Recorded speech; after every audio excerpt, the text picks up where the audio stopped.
All right, it is Thursday, and I am here with my very favorite person to have in the podcast, Anna Navarro.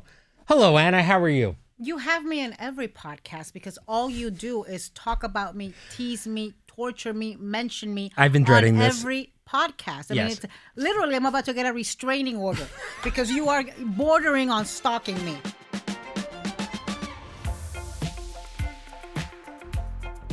Well, you weren't on the podcast last week, and I chose, for some reason, I chose violence, and I decided to bring you up a couple of times. But do you realize how ridiculous at the levels you've taken it to? I don't think it's been that ridiculous. Okay, shall we?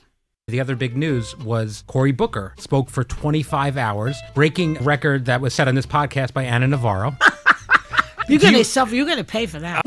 Anna Navarro, you and I teased her a little bit about how much talking she does. Yeah. And I barely speak on these podcasts. You speak plenty with me. You don't shut up, as a matter of fact. Anna Navarro said the next time I'm on that podcast, I'm going to make you work for it. That's never gonna happen. She's a born talker.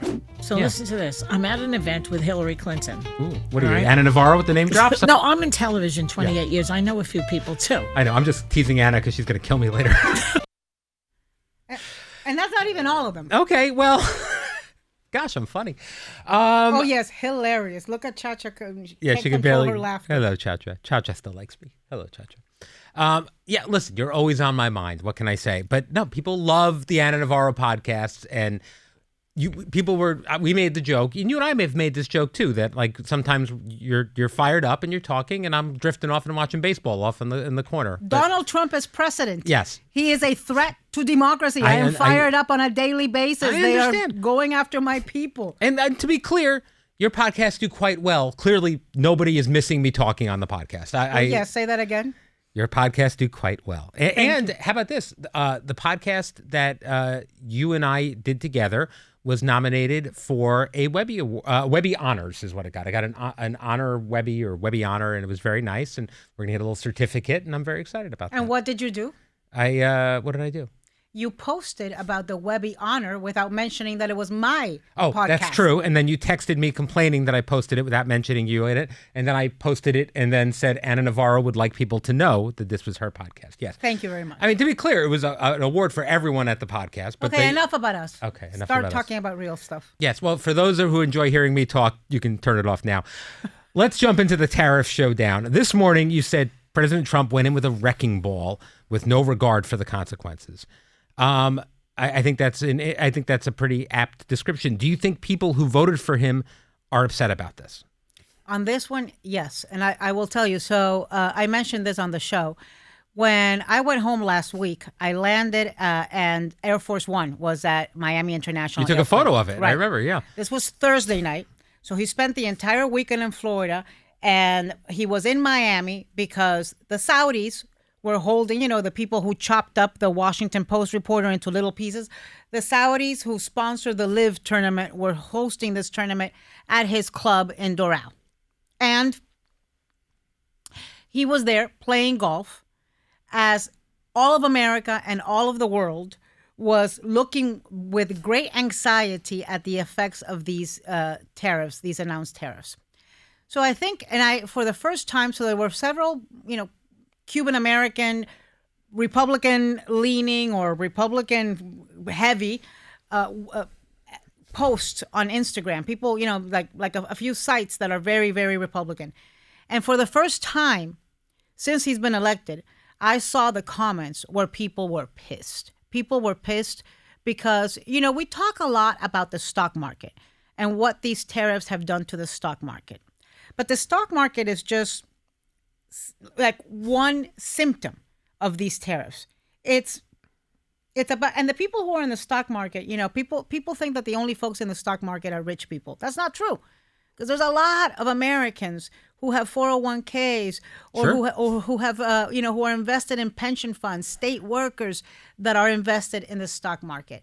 But also, people understand that this is going to hit them in their pocket, right? Because Right now, as we tape this, God knows it could change by this afternoon. It could change in the next 5 minutes. We still have 10% tariffs on every country. Brian, that means that when people who are already having a hard time making ends meet and living paycheck to paycheck are going to pay more for their bananas and their avocados and, all the things that come from other countries. Right now, even eggs are coming from other countries because they got so expensive. We're now importing eggs. There's a 145% tariff on China as we speak right now. The effect that this is having on employment. There's people that have gotten laid off because of the tariffs he announced. There's small businesses that have closed because of the tariffs that he announced. There's, people who are deciding not to spend because of the tariffs that he's announced. It's also put us again in a position where it is America against the world. America against our allies. Because what's the only country he didn't put a tariff on? That would be Russia, as far as I'm aware. Russia. Yeah. With whom we have, and they say, oh, but we have sanctions on Russia. We have a trade of $3.5 billion a year with Russia. He didn't put sanctions on Russia because he doesn't touch Vladimir Putin with a feather. The devil's advocate version of that is that he's concerned about negotiating with Ukraine and that it's not the right time. Oh, and he's not things. concerned with negotiating with every other country? Fair. I mean, when you're putting tariffs on penguins and you're not putting tariffs on Russia, we're supposed to understand that. There's some great memes of the penguins arriving to negotiate. Yeah, it's pretty good. Because what did they do? People keeps talking about, and I made the point earlier in the week. This was not a messaging problem. The reason there's a messaging problem from the White House on tariffs is because the policy is bad. Because it's based on bad math. I mean, they had this poster, right? With this mathematic formula that doesn't math.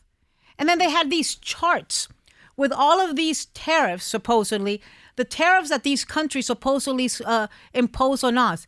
A lot of those numbers, they pulled straight out of their ass. They are made up. That's why we end up putting tariffs on penguins in the Heard and McDonald's islands. I still can't believe he put a tariff on something called McDonald's. Now, a question I've asked people, and I know you probably feel strongly about this.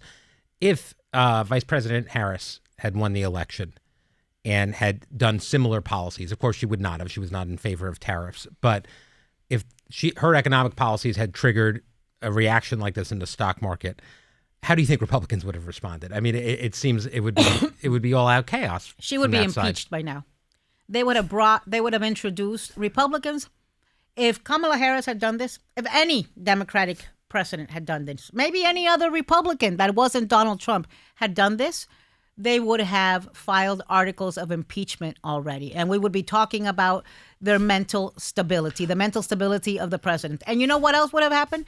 If any woman acted the way that Donald Trump has acted in the last 7 days, they would call her a unstable, menopausal, hormonal bitch who shouldn't be in charge of anything. Donald Trump is up and down and up and down and and then people want to convince America. We are seeing Elon Musk and Peter Navarro, no relation, continue, calling each other horrible names, moron, things that I'm not allowed to say on TV. They call themselves. Am I allowed to say it on this podcast? You're not. Of course I'm not. Okay. So we're seeing, the barbs, very sharp barbs traded between his closest advisors. And then they want to tell us that this was fourth dimensional chess, that this was the plan all along, that this was transparency. Strategic. These are the same people who lie like rugs when it comes to immigration, when it comes to the people that they've sent to El Salvador. What has become incredibly obvious is that this White House lies. It lies with impunity. It lies with a straight face. It lies while wearing crosses around their necks. Let's talk about El Salvador because you've been very passionate about it, and there's been reporting about the migrants that have been sent to this maximum security prison using that 1798 law. The Trump administration has still not given many details about who these men are or if they have criminal records at all. We've seen reporting from 60 Minutes and other places that say many did not, maybe most did not. What do you want people to know about this? That it's horrible, that it's inhumane, that we cannot let up, that we have to continue talking about this, that we have to continue talking about Andri, the 31-year-old gay makeup artist, that without any ties to Tren de Aragua, without any criminal record here or anywhere else in the world, has been sent to this hellhole, that we have to continue talking about Kilmar Abrego Garcia, the father of a deaf autistic U.S. citizen boy who was dragged by ICE in front of that boy, who has no ties to Tren de Aragua, who has no criminal record here or there, who has been sent to that hellhole. Listen, it's not that the Trump administration has released few details. They've released no details. The details we have learned are because of court filings where they have admitted, for example, that it was an administrative error to send Abrega Garcia to El Salvador. And it's because there was a leak of the names of the people that were sent there. Why? Because they haven't even told their families. They haven't even, ICE and this government hasn't even had the humanity to inform these people's relatives and next of kins and loved ones that these are the men that they took to El Salvador. They're having to find out because they see them on videos. And look, why does it hit me so hard? So I have known about this prison for a long time because I read and I follow Latin American news. Mm-hmm. And this place is as bad a prison as can possibly exist. And the idea that we are sending, that the United States of America is sending innocent people just so that Donald Trump can make this point about how he is deporting criminals and animals and monsters, as he calls them, to this prison, when it is a lie. It is a lie. And I told you before, I think that there wasn't more outrage because I don't think people knew the details. Mm-hmm. I don't think people knew just how horrible this prison is.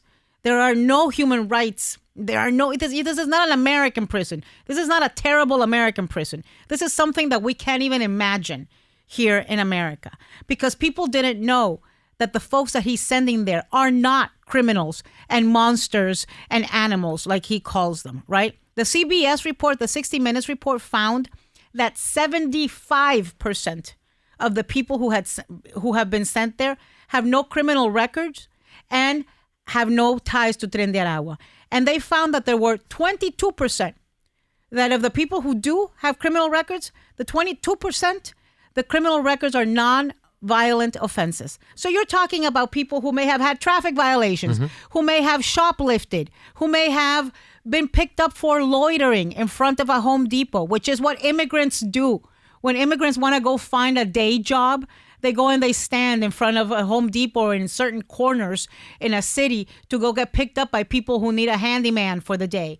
So that's considered a crime. Look, if you want to deport everybody, at least give them the dignity and the humanity of sending them to their own countries.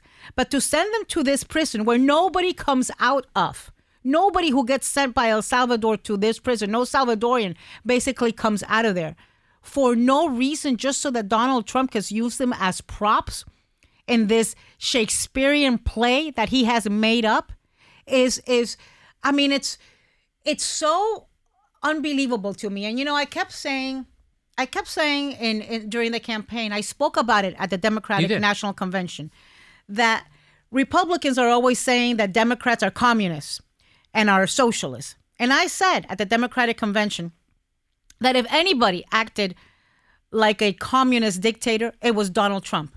His censorship of the press, what he did to the AP, banning them from the Oval Office, the censorship of people, right? Rounding people up, grabbing a tough student because she freely expressed her opinion. 6 hooded men in an unmarked van grabbing this student in Tufts. The way that, they're now scrubbing people's social media. And this thing that he did this week of asking, basically weaponizing the DOJ and suggesting to the Department of Justice that they investigate and go after 2 people who worked for his first administration and spoke up against him. This is all about instilling fear in the American people so that we don't speak up against him and denounce his abuses of power. And I will tell you this, we as Americans, which Whoopi says every day, have got to stick together. Like when the AP was banned, every media outlet should have said, the hell with you, we're not going to cover you. You're not going to let them into the Oval Office? We're not going to go into the Oval Office. You go ahead. Have your press conferences covered by OAN and Newsmax. Let's see how that goes. When he, goes after the universities, we should all be outraged. When he goes after the media, we should all be outraged. What he is doing, the lawlessness and the flagrant disregard for judicial process, due process, and judicial orders that's happening with these people being sent to El Salvador, we should all be outraged. And I think all the time, I carry it. I carry a copy of the poem in my tote bag that I take everywhere, of the very famous poem that was written during the Holocaust. You know the one I'm talking about. Mm-hmm. First they came for the Jews and nobody spoke, then they came for the Catholic, and then when they came for me, there was nobody to speak up. You can literally rephrase that, right?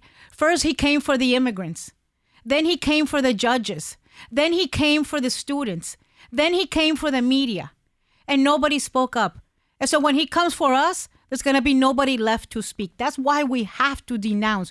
And that's why I have been so happy to see all of these protests going on all over the country, and thousands of people show up fearlessly the hands-off and denounce. Protests. Yeah. We have not just a right, we have a responsibility and a duty as Americans to defend the things that make us America, which is the freedom to protest, the freedom of assembly, the freedom of expression.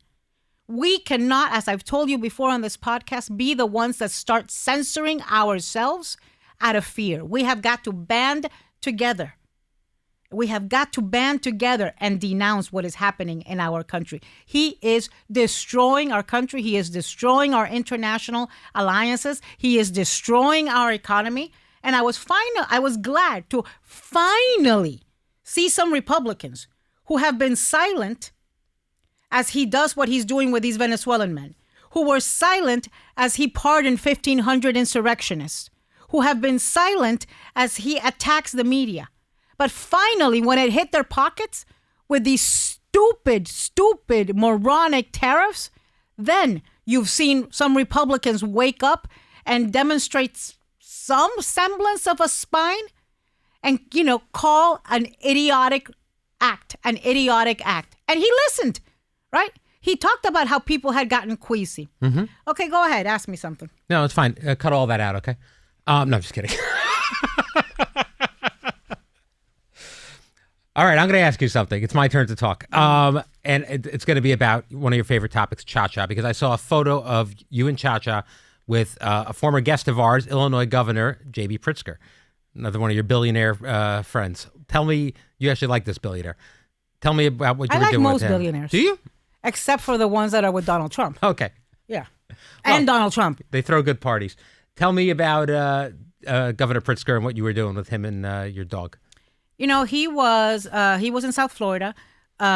He came to speak at a political event, mm-hmm. and I'll tell you, just a couple of days ago, Maxwell Frost and Jamie Raskin were together. They're on a tour, and so there's more and more Democrats who mm-hmm. are out there speaking to the base. We see it happening with AOC and Bernie Sanders, who are out there doing things, and I think people are so thirsty. Yeah. To hear from somebody. I really like J.B. Pritzker. I like him because he's so smart. He's so hardworking. You literally would not know this man is this wealthy because he's just so incredibly grounded. More importantly, Cha-Cha liked him. I think that's dogs good judge of character. Are the best judges of character. I agree with that. I mean, we should never, ever again elect somebody president who does not and has never had a pet. I don't want to hear Democrats self-flagellate each other again. More. Mm-hmm. I don't want to hear the blame game. I don't want to hear relitigation of whether Biden should have run or not run, whether Kamala, whether there should have been a primary. That ship has sailed. We are where we are. And every ounce of energy Americans who oppose Trump should be focused on that, on opposing the authoritarian who is destroying democracy in our country. And I love that J.B. Pritzker has a plan and is optimistic and is talking about it in a way that makes you want to join the team, right? Because I keep saying to Democrats, and I think Cory Booker is another one that's doing the same thing. I keep saying to Democrats who, every time I turn on the TV, there's a Democrat talking about how their brand is so toxic, how their brand is so bad. Okay, listen.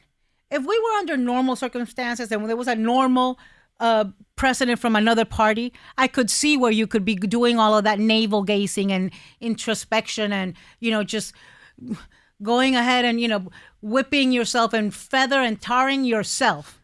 But where we are right now, with the things that Donald Trump has done in a mere 11 weeks, and Democrats are spending all that time criticizing themselves and each other, for the love of God, get out of here. And that's what J.B. Pritzker gave me. He gave me an optimistic message and a way forward. And I wanted to get up and applaud him. I actually got up in my kitchen and applauded Cory Booker when he finished his speech after 25 plus That's great. minutes. I mean, I haven't felt that that kind of like ebullient, what's the word? Ebullient? What's it called? Well, you know what I mean.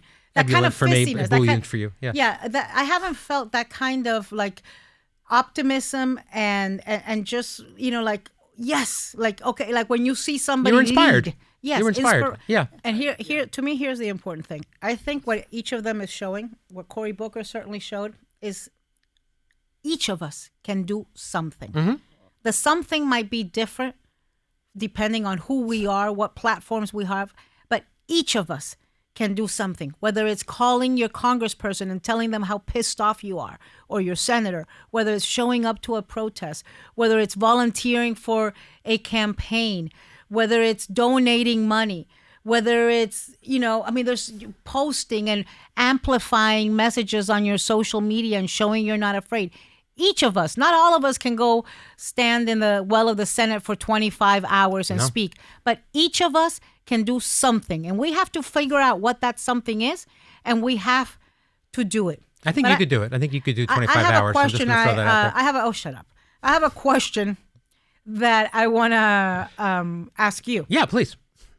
I heard you with Joy saying, when you weren't talking about me, and you were talking about when you drank the ash with the magician. With the magician, David Blaine was on. You said that was one of the 5 most embarrassing things you had ever done on TV. Yes. Which makes me wonder. Yeah. What more embarrassing thing could you have done? What are the other 4? I used to be in sketches, so I did a lot of sketches when I was at David Letterman. You dressed as a woman once, didn't you? I dressed as Queen Elizabeth. That would probably be You were number not 1. an attractive Queen Elizabeth. I was not. No, I wore high heels and a dress, and Queen Elizabeth in her current state was more attractive than I was then.